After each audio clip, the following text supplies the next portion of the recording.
Hello guys, welcome to my YouTube channel. কেমন আছো তোমরা? এখন আমরা কথা বলবো হচ্ছে ইন্ডিয়ান এবং ইন্টারন্যাশনাল সিনেমার কয়েকটা আপডেটস নিয়ে। চলো ভিডিওটা শুরু করা যাক।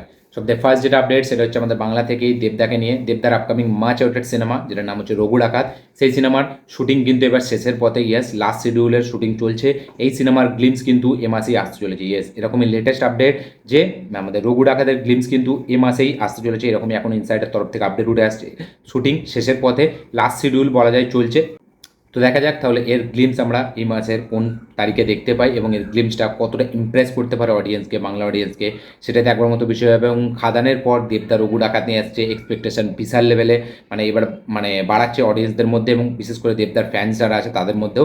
পুজোর সময় ফিল্মটা রিলিজ হচ্ছে এবং এই ফিল্মটা নিয়ে আমি বিশেষ করে বেশি এক্সাইটেড, কারণ এই ফিল্মটার যে মানে শুটিংয়ের দৃশ্য আমাদের সামনে রাখা হয়েছিল, একটা বড় জাহাজের শেড বানিয়ে এই ফিল্মটা শুটিং চালু হচ্ছে। তো সেই সব দেখার জন্য বেশ এক্সাইটেড। একটা বড় লার্জ স্কেলের ফিল্ম এটা হতে চলেছে। তো রঘু ডাকাতের গ্লিমস কিন্তু খুব শিগগিরই আসতে চলেছে এই মাসেই। আচ্ছা, পরে যেটা আপডেট সেটা হচ্ছে নানির আপকামিং সিনেমা, যেটার নাম হচ্ছে প্যারাডাইস, যেটা শ্রীকান্ত ওডেলা ডিরেক্ট করেছে, আমাদের দাসারার ডিরেক্টর, যার গ্লিমস কিছুদিন আগে রিলিজ হয়েছিল। ব্যাপক লেভেলে ইমপ্রেস করতে পেরেছিল অডিয়েন্সদের এবং ব্যাপক লেভেলে জনপ্রিয়তা কুড়িয়েছিল এই প্যারাডাইসের গ্লিমসটা। তো শোনা যাচ্ছে প্যারাডাইস ফিল্মে আমরা নায়িকা হিসাবে দেখতে পেতে চলেছি তামিল ইন্ডাস্ট্রির এই সময়ের সেন্সেশন, যে হচ্ছে আমাদের কায়াডু লোহার। ইয়েস, কায়াডু লোহার, যাকে আপনারা ড্রাগন সিনেমায় দেখেছিলেন প্রদীপ রাঙ্গানাথের অপোজিটে, তাকে আমরা দেখতে পেতে চলেছি নানির এই প্যারাডাইস ফিল্মে। তাকেই নাকি কাজ করা হবে, এরকমই এখনো পর্যন্ত আপডেট।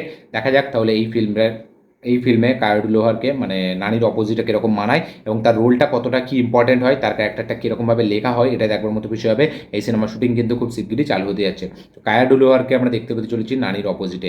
নেক্সট যেটা আপডেট সেটা হচ্ছে জেলার 2-কে নিয়ে। তো জেলার 2-এ কিন্তু আমরা দেখতে পেতে চলেছি এস জে সূর্যাকে। ইয়েস, এস জে সূর্যাকে আমরা দেখতে পেতে চলেছি নেলসন দিলীপ কুমার এবং রজনীকান্তের কম্বিনেশনে বানানো আপকামিং সিনেমা, যেটার নাম হচ্ছে জেলার 2। সেই সিনেমায় কিন্তু আমরা এস জি সূর্যাকে দেখতে পেতে চলেছি এবং একের পর এক কিন্তু দারুণ দারুণ অভিনেতাকে কাস্ট করা হচ্ছে জেলার 2-এতে। আমাদের রিসেন্টলি নাম উঠে এসেছিল এর, আমাদের বালাকৃষ্ণা, সেও থাকতে চলেছে এবং সে কিন্তু একটা বড় পারিশ্রমিক নিচ্ছে। এবং জেলার 2-এর জন্য আমাদের নন্দমুরি বালাকৃষ্ণ পারিশ্রমিক নিয়েছে 50 কোটি টাকা। ইয়েস, জেলার 2-এতে 50 কোটি টাকা চার্জ করেছে, ফিস চার্জ করেছে নন্দমুরি বালাকৃষ্ণ। দেখা যাক তো এবার সেটা ক্যামিওর জন্য নাকি কোনো একটা প্রপার রোল থাকে, এটা দেখবার মতো বিষয় হবে। বাট 50 কোটি টাকা চার্জ করা মানে একটা ক্যামিওর জন্য তো কোনো দিনই না। যদি এরকমই এখন আপডেট উঠে আসছে এবং শোনা যাচ্ছে 20 দিন নাকি টোটাল সময় দিতে চলেছে এই সিনেমার জন্য নন্দমুরি বালাকৃষ্ণ জেলার 2-এর জন্য। তো 20 দিনে 50 কোটি টাকা, দেখা যাক মেকার্সরা এটাই রাজি হয় নাকি। এবং এই যে 50 কোটি টাকা নিচ্ছে, সেই রোলটা কি ফুল ফ্লেজ কোনো রোল হয় নাকি ক্যামিও রোল হয়, ক্যামিও রোলের জন্য কি এতটা পারিশ্রমিক মেকার্সরা দেবে, এটা দেখবার মতো বিষয় হবে। 20 দিন টোটাল সময় দিচ্ছে এবং নন্দমুরি বালাকৃষ্ণ 50 কোটি টাকা ফিস চার্জ করেছে জেলার 2-এর জন্য। এবং এইদিকে এস জে সূর্যাকেও আমরা দেখতে পেতে চলেছি জেলার 2-এতে। নেক্সট যেটা আপডেট সেটা হচ্ছে হলিউড থেকে। তো রবার্ট ডাউনি জুনিয়র, তাকে আমরা অ্যাভেঞ্জার্স ডুমসডেতে আমাদের এর চরিত্রে দেখতে পাবো, ডুমের চরিত্রে, এটা তো আমরা সকলেই জানি। এবং তার শোনা যাচ্ছে আরও 4টে ক্যারেক্টার আলাদা আলাদা থাকবে, আলাদা আলাদা মাল্টিভার্সের যেহেতু কনসেপ্ট, ঠিক আছে, তো আলাদা আলাদা চরিত্রে আমরা নাকি রবার্ট ডাউনি জুনিয়রকে দেখতে পাবো, যার মধ্যে একটা ইভিল আয়রন ম্যানও থাকতে চলেছে, এরকমই আপডেট উঠে এসেছিল। বাট এখন শোনা যাচ্ছে ক্রিস ইভান্স, যে হচ্ছে ক্যাপ্টেন আমেরিকার রোলটা প্লে করে, তাকেও নাকি আমরা কিন্তু দেখতে পেতে চলেছি একটা নেগেটিভ চরিত্রে। ইয়েস, তারও নাকি এখানে অনেকগুলো ক্যারেক্টার থাকবে আলাদা আলাদা, অনেকগুলো চরিত্রে আমরা ক্রিস ইভান্সকেও দেখতে পাবো, যার মধ্যে একটা কিন্তু ইভিল ভার্সন থাকবে, যার নাম হচ্ছে ক্যাপ্টেন হাইড্রা। ইয়েস, ক্যাপ্টেন হাইড্রাকে আমরা দেখতে পেতে চলেছি অ্যাভেঞ্জার্স ডুমসডেতে, এরকমই এখনো পর্যন্ত আপডেট।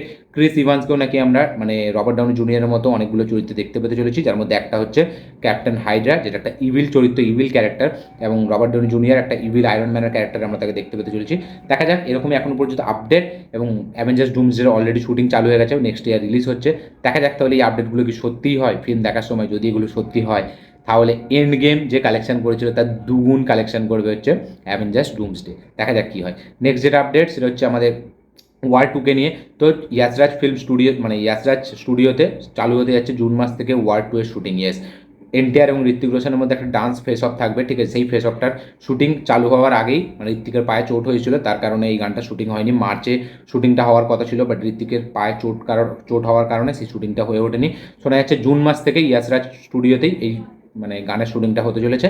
তো দেখা যাক, এই ফিল্মটা আগস্টের 15 তারিখ রিলিজ হবে। এই গানটা কবে রিলিজ হয়, কবে আমরা দেখতে পাই এবং এই ফেস অফটা কতটা হেভি হয়, কতটা ইংগেজিং হয়, এটা দেখবার মতো বিষয় হবে। ডান্সটা কতটা ব্যাপক লেভেলে, ইন্টেন্স লেভেলে থাকে, এটা দেখবার মতো বিষয় হবে। 15 তারিখ রিলিজ হচ্ছে আমাদের ওয়ার 2 কুলি সিনেমার সাথে ডাইরেক্ট ক্ল্যাশ। দেখা যাক তাহলে কুলি যেতে নাকি ওয়ার 2 যেতে, এটা দেখবার মতো বিষয় হবে। পরের যেটা আপডেট সেটাও হলিউড থেকে, তো গডজিলা এক্স কং এর নেক্সট ফিল্ম যেটা হতে চলেছে, যেটা 2027 রিলিজ হবে, যেটা ডিরেক্ট করবে হচ্ছে আমাদের অ্যাডাম উইঙ্গার, যে এর আগে দুটো পার্ট ডিরেক্ট করেছে।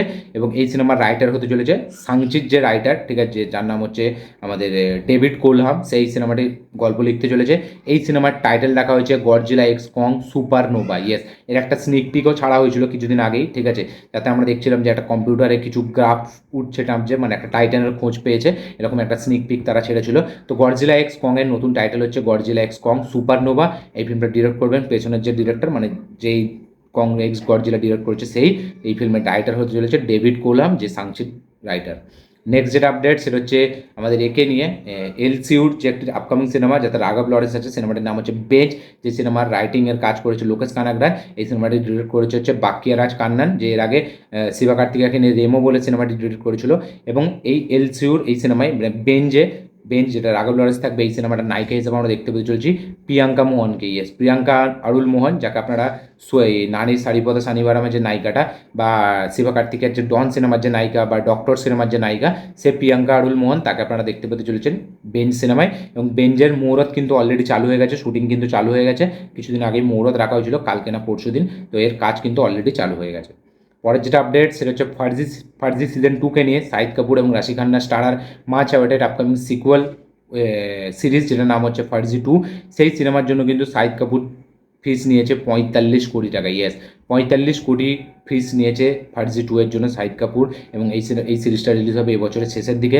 তো দেখা যাক, মানে 45 কোটি টাকা একটা ওয়েব সিরিজের জন্য, সেটা কিন্তু মুখের কথা নয়। এবং যেহেতু ওয়েব সিরিজে খাটনি বেশি, ওয়েব সিরিজে খুব ডিটেলিংয়ে কাজ হয়, তাই জন্য এইটা দেখা যায় ঠিকই আছে। বাট 45 কোটি টাকা চার্জ করেছে শাহিদ কাপুর, মানে এর জন্য, আমাদের ফার্জি সিজন 2 এর জন্য। পরের যেটা আপডেট সেটা হচ্ছে কিং সিনেমার শুটিং কিন্তু চালু হয়ে গেছে। ইয়েস, কিং সিনেমার শুটিং কিন্তু এই মাসেই চালু হয়ে গেছে। মুম্বাইতে প্রথম শিডিউলটা রাখা হয়েছে, এবং কালকের আগের দিন না তার 2-3 দিন আগে থেকেই কিং সিনেমার শুটিং মুম্বাইতে অলরেডি চালু হয়ে গেছে। পরের যেটা আপডেট সেটা হচ্ছে আমাদের একে নিয়ে, ম্যাডক ফিল্মসের ওপরে 60 কোটি টাকার জরিমানা, মানে কেস করেছে আমাদের PVR multiplex chain. Yes, Maddock ফিল্মসের ওপরে কেস করেছে, যার মানে জরিমানা হচ্ছে 60 কোটি টাকা। কারণ তারা এই ফিল্মটা মানে থিয়েটারে রিলিজ দেয়নি, তার বদলে ওটিটিতে রিলিজ হচ্ছে, যার কারণে মানে ম্যাডক ফিল্মস এবং পিভিআর আইনক্সের সাথে মানে অনেকগুলো ডিল হয়েছিল, সেই ডিলটা ভেঙে গেছে, তাই জন্য মানে এই কেসটা সে করেছে। এর পুরো ডিটেলিংয়ে আরও জানতে গেলে পুরো পড়তে হবে, বাট অতটুকু আমার দরকার নেই। পিভিআর মাল্টিপ্লেক্স চেন তারা কিন্তু কেস করেছে ম্যাডক ফিল্মসের ওপর, যার জরিমানা হচ্ছে 60 কোটি টাকা, এই যে ভুলচুক মাপ সিনেমাটি ওটিটিতে রিলিজ দেওয়ার কারণে। নেক্সট যেটা আপডেট সেটা হচ্ছে আজকে আমাদের লাস্ট আপডেট, যেটা হচ্ছে প্রদীপ রাঙ্গানাথনকে নিয়ে। তো প্রদীপ রাঙ্গানাথনের নেক্সট মুভির টাইটেল হতে চলেছে ডুড। ইয়েস, প্রদীপ রাঙ্গানাথন, যাকে আপনারা লাভ টুডে এবং এই রিসেন্টলি ড্রাগন সিনেমাটাই, যাকে যে লিড চরিত্রে যাকে আপনারা দেখেছেন, সে অ্যাক্টর ডিরেক্টর প্রদীপ রাঙ্গানাথন, তার নেক্সট ফিল্মের নাম হতে চলেছে ডুড। এবং এই সিনেমাটিতে আপনারা দেখতে পাবেন মালায়ালামের সেন্সেশন, যার নাম হচ্ছে মামিতা বাইজু, যাকে আপনারা প্রেমালু সিনেমাটা দেখেছেন, এবং প্রেমালু 2-এতেও সে আছে। সেই মামিতা বাইজু, যে রিসেন্টলি জানা নায়কনা থালাপতি বিজয় সিনেমাতেও থাকতে চলেছে, সেই সিনেমায় এই নায়িকাকে আমরা দেখতে পেতে চলেছি প্রদীপ রাঙ্গানাথের নেক্সট সিনেমা, যেটার নাম হচ্ছে ডুড বলে, যেটা দিওয়ালিতে রিলিজ হবে এই সিনেমাটি, এবং প্যান ইন্ডিয়া আকারে এই সিনেমাটি রিলিজ হবে। দেখা যাক কীরকম হয়।